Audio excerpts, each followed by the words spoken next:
2 months after Helene, Western North Carolina still bears the scars. Our mission: to bring you the faces and names of those who experienced this destruction. Loss. I lost everything, man. Shock. Nobody really had the mindset of we're gonna see entire towns washed away. Uncertainty. This is Appalachia. There will be hypothermic deaths if we don't get people out into shelter. Hope. What we have here is worth fighting for. Carolina Week will introduce you to the stories from the people on the ground, both then and now. We're going to get forgotten. The word needs to go out. People need to be aware of what's going on.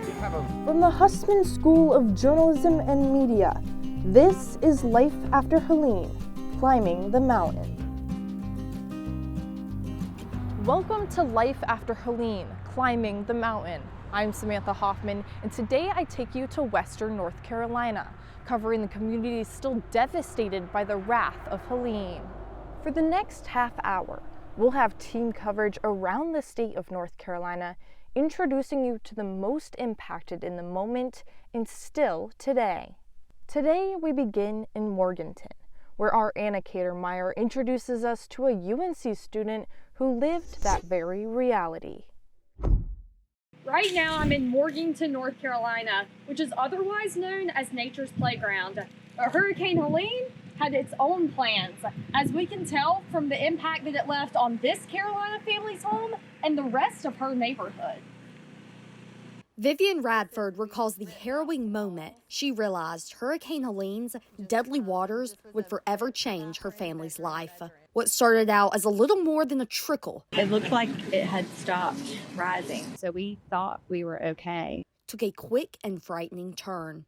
Within 20 minutes, we started taking water in the den, and it was like in no time that room had started to fill up and it was starting to come in the kitchen. Silver Creek, a creek not even a mile away from the family's front door, overflowed, causing water to gush into their home. Leaving the first floor covered in mud, water stains, and mold, it has been stripped down to the studs and is a complete rebuild. Radford describes the damage as total disarray. Right now I'm standing in what was this family's living room. They told me that the water came up 5 feet right here on this wall. And to put that into context, that's as tall as I am. Because there was 5 feet of water, it flipped the faces.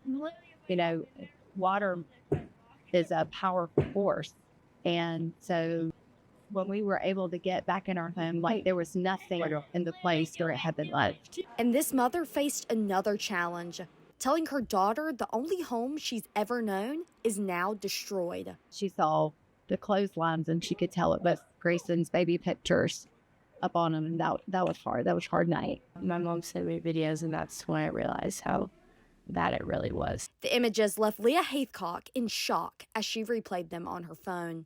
She was 165 miles away, attending school at Carolina, as she watched it all unfold from afar. I'm in school, and I'm at a very expensive school, and they're now having to redo our entire house. So I do feel very, almost not guilty, but almost guilty in a way. A reality that breaks her mother's heart. We just continue to assure her that there's a way. She's where she needs to be. She's where we want her to be.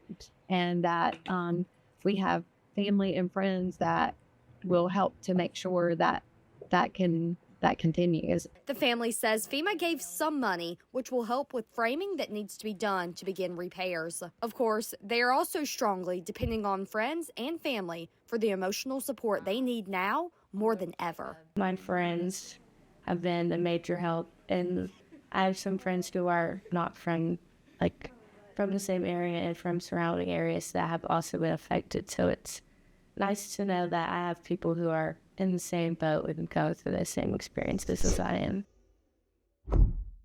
Even with the rebuilding ahead for Radford and her family, she says she considers herself lucky.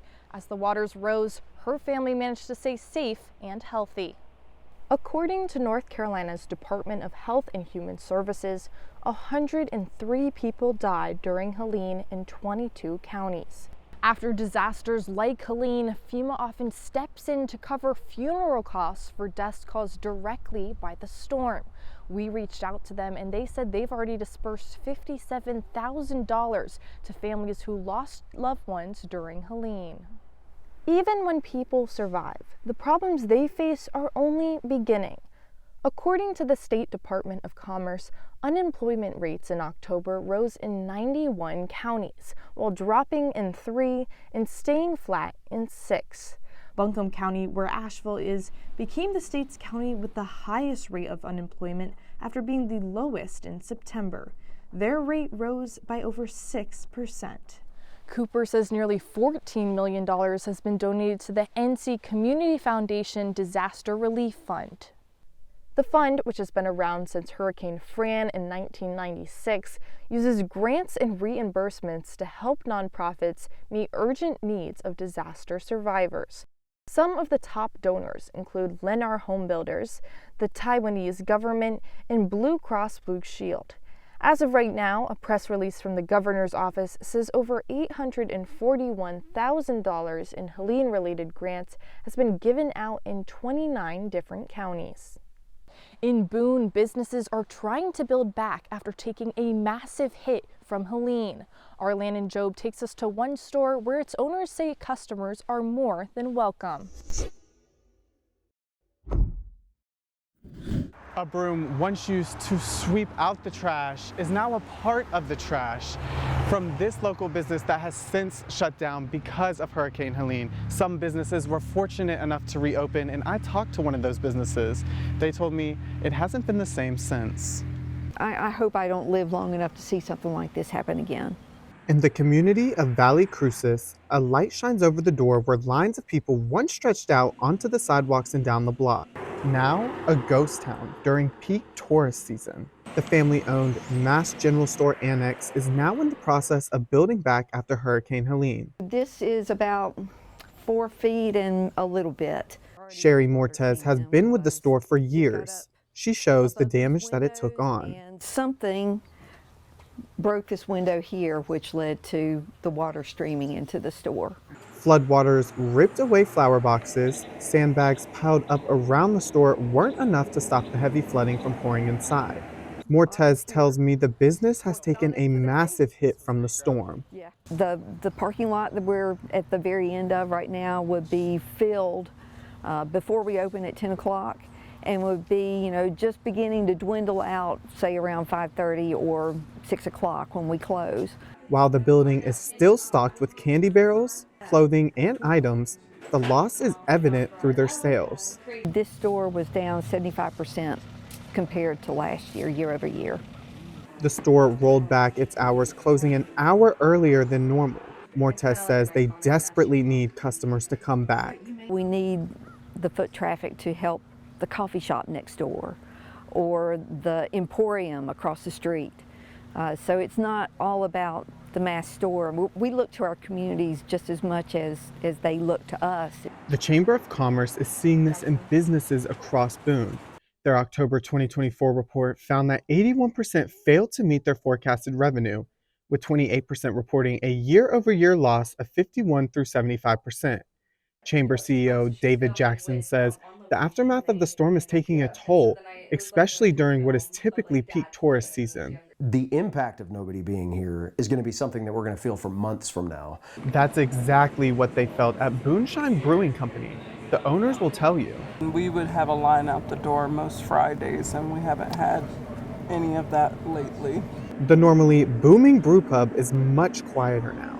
Business is down 40% from last year, but the hurricane brings more than destruction and a loss to the bottom line. The community's been amazing, coming together and helping each other out and supporting each other out of this. A community that will rally together to return to a sense of normalcy. Boone has not just suffered physically, but also economically, like the Mass General Store and many other local businesses in the area. But this has brought the community together to stay mountain strong. In Boone, I'm Landon Job, Carolina Week. Now, just because things aren't back to business as usual doesn't mean communities aren't coming together to make sure their neighbors are at least meeting their basic needs. You need 3 today? Katie Gowan worked at a restaurant in Asheville, but Helene forced it to close. Since the storm, Gowan has used her skills as a chef to serve free meals from Tuesday to Sunday, sometimes making up to 200 meals a day. As someone who survived Hurricane Katrina, she says it is important that people have access to vegan, gluten-free, and dairy-free options that are often unavailable in a disaster's aftermath. I'm so glad that the puppy is doing better. A variety of food options, however, aren't the only things she worries will be lost after the storm. My biggest concern, especially for the people of Swannanoa, is that we're going to get forgotten. The word needs to go out. People need to be aware of what's going on. Other organizations have taken up the charge as well.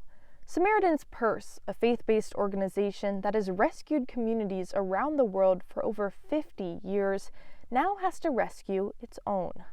Headquartered in Boone, they say they've distributed generators and emergency supplies. They've coordinated relief flights, airlifting food, water, heaters, and blankets. FEMA says they are working alongside other organizations like the World Central Kitchen, Salvation Army, American Red Cross, and the Baptists on a Mission. They say these groups have collectively provided nearly 87,000 meals to survivors, while the State Department of Public Safety says it has provided 8.6 million pounds of meals and 23 million pounds of water. After the break, ongoing challenges as Swannanoa rebuilds, and how Helene helped some middle schoolers appreciate the chance to be together when this Carolina Week special returns.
Next, we head to Canton, where Mayor Zeb Smathers says he wants to rebuild as a more storm-resistant town.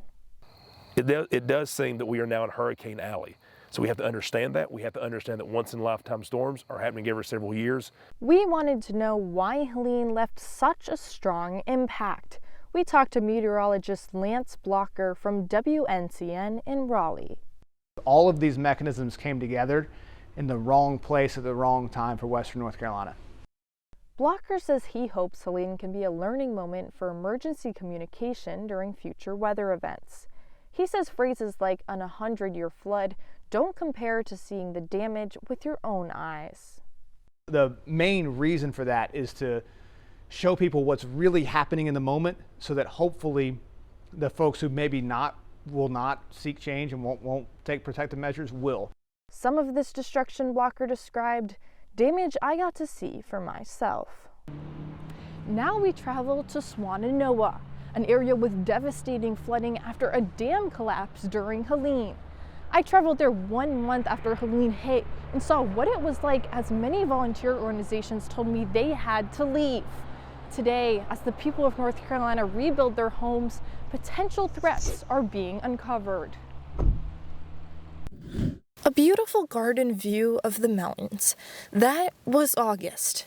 Today, the same view, filled with debris and a hazmat mask needed just to get in the door. Some things I looked for hours in here until I just couldn't breathe from the gases being released from the mud, and I had burns on my legs from the mud. Many residents share this reality as they rebuild their homes. A Hendersonville woman worries the aftermath of Helene could be triggering health problems. The dirt's everywhere. The dust is everywhere.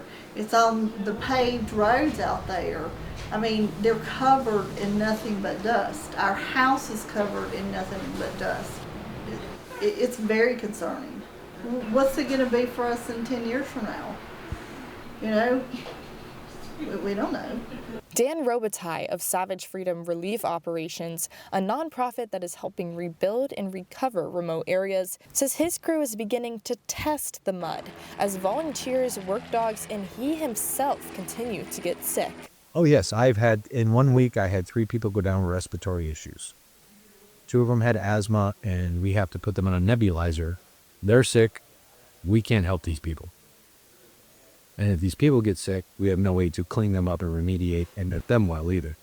NC Department of Environmental Quality says the state hasn't tested the mud because they have not seen specific chemical releases or injuries that cause concern. They are reestablishing water and air quality monitoring and advise residents to be careful as the floodwaters may have untreated wastewater or chemicals from upstream. The CDC recommends anyone cleaning up after a natural disaster wear an N95 mask, goggles, and heavy work gloves to avoid unknown hazardous substances or chemicals in debris. Robitaille says the dust is just one of many potential environmental threats. He says some residents and volunteers are still living in tents or their cars, which leads to his greatest concern. This is Appalachia. It below freezing weather, and we have guys in camps, and there was frost, and there was snow on top of the mountain in October. There will be hypothermic deaths if we don't get people out of into shelter. Following the winter, Robitaille says spring showers could bring major catastrophe through landslides, as the eroded ground and lack of ground cover is causing runoff with the rain. USGS data indicates there have already been more than 2,000 total landslides already associated with Helene, about half of which impacted roads, rivers, and structures. The runoff has already started. We had a brief shower yesterday, about 4 inches of rain, and we had landslides last night. No injuries, no damages, but we had roads that we had to clear again. That will happen again, repeatedly. The environmental impacts of Helene continue to be a major concern for those still on the ground, months later. Their mission now, not just aid and relief, but also awareness. Don't forget them. Still to come. Me being here and serving, it is making a difference. How one school is bringing hope to its community when Life After Helene returns.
Another challenge Helene left behind, the isolation for those who survived the storm. So we would go up to the local library, and there was probably 200 people there. So we'd have to wait to get in and then get on the internet there so that we could talk to the people that also had internet. This is one of many challenges for students, including those at App State, where Humsini Civic Kamar takes us. A portable restroom washed away. Muddy waters flooding the roads. This is what freshman Sarah Gorgas filmed the day Helene struck Appalachian State University and its surrounding areas. My entire room had flooded about 2 inches, so I had to rip my rug out, had to rip all of the furniture, put it on the beds, clean it up. Spent a good 3 hours mopping. In the days that followed, remnants of Helene could be seen in her dorm room. Water damage. Around campus, flooded buildings, mud, and debris. Today, months later, these are the images we captured. Progress has been made. Students returned to class nearly 3 weeks later. The university says the academic year was kept on schedule despite missing 15% of instructional hours. Overall, I mean, they did the best that they could. They tried to, they tried. Nobody could really expect what was coming. Around 90% of the students here are North Carolina residents. Many watched the storm impact their campus and families in other parts of western North Carolina. Gorgas chose to stay on campus instead of going home. We didn't have power, we didn't have running water, so it would have been a third person that was having to take cold baths with whatever water we had, and then electricity is a big thing. So I couldn't do any of my schoolwork that was online. Since returning, students have received emails from the university like this one, listing resources. But some told us they wanted more information. Ambiguity about the water damage and also, the water conditions that come out of the fountains and the showers and stuff like that. That is a little bit up in the air. So we asked App State if it has conducted any water quality or mold tests on campus. The university did not provide results, but did tell us through email that they brought in outside contractors and did all the required state and federal tests and passed all safety assessments. But the university acknowledges there is still work to be done to return to the days before Helene changed the campus and surrounding community. In Boone, Hamsini Sivkumar and Margaret Hungate reporting.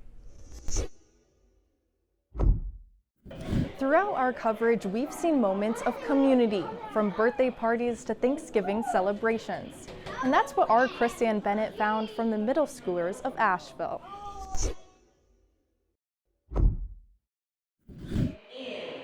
It can be loud, be creative. At the In Real Life After School program, Asheville middle schoolers get to be themselves. But I love being part of a learning organization that has equity at the center. Asheville City School Foundation's Copeland Rudolph tells us the program provides students in underserved communities the resources that they need to succeed in school.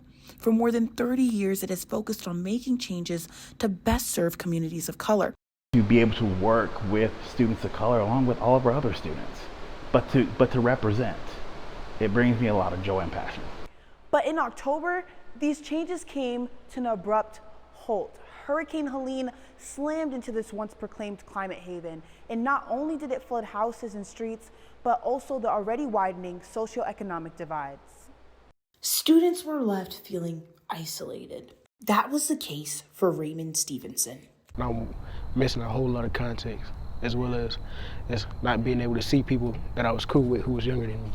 Raymond, a sophomore at Asheville High School, serves as a mentor for many of these students. They are what he missed most. When students all returned, covered water fountains lined the hallways. The day we arrived, the boiling water advisory was lifted and 2 months had passed since the city had drinking water after Helene. Water and a new sense of community now flow through Asheville. Different than COVID, which was all about separation, the hurricane really allowed kids to connect, to meet their neighbors, to still volunteer. And now, months ahead of schedule, the In Real Life After School program is back up and running. It brought me a lot of joy to know that students, they didn't forget about us. Raymond can once again offer support for the mentees that they need now more than ever before. In Asheville, I'm Chrisanne Bennett, Carolina Week. While school administrators communicated with students, the government had to regularly update people affected. Plenty of misinformation spread about the storm and federal response, which prompted calls like these from public officials. There's still a persistent and dangerous flow of misinformation. Authorities say false claims played a role in FEMA agents being targeted. In Rutherford County, police say a man threatened FEMA agents with an assault rifle, and that led FEMA to have to suspend operations. FEMA also had to make its own site to battle rumors. 3 full pages of misinformation, from FEMA tearing down homes, to detainment camps, to a cap on how much money victims could get. This is all false, all misinformation that made the rounds in social media and politics. Even a false claim that FEMA's budget troubles were a result of money spent helping undocumented migrants. That false claim made by now President-elect Donald Trump as he was campaigning in North Carolina just outside Asheville. It adds to the feelings that many in Western North Carolina have had to cope with: frustration, disappointment, despair. The list is long for what those here have endured, but among that list, for some, is still hope. What we're doing here, we are bringing hope to people who need it. You just learned that home is not a physical place, it's where your people are. And we could see in their faces, the hope they could feel because we were here to helping them and assisting them. Why don't we give up? Why don't people leave? Because what we have here is worth fighting for. Our ups and downs, it's worth it. And so I plan to call West North Carolina home for the rest of my life, and I think so many others will too. The people here have certainly inspired. We hope those we introduce you today give you a better understanding of their reality then and now, 2 months after Helene changed the lives of people and communities forever. In Green Mountain, I'm Samantha Hoffman for this special edition of Carolina Week.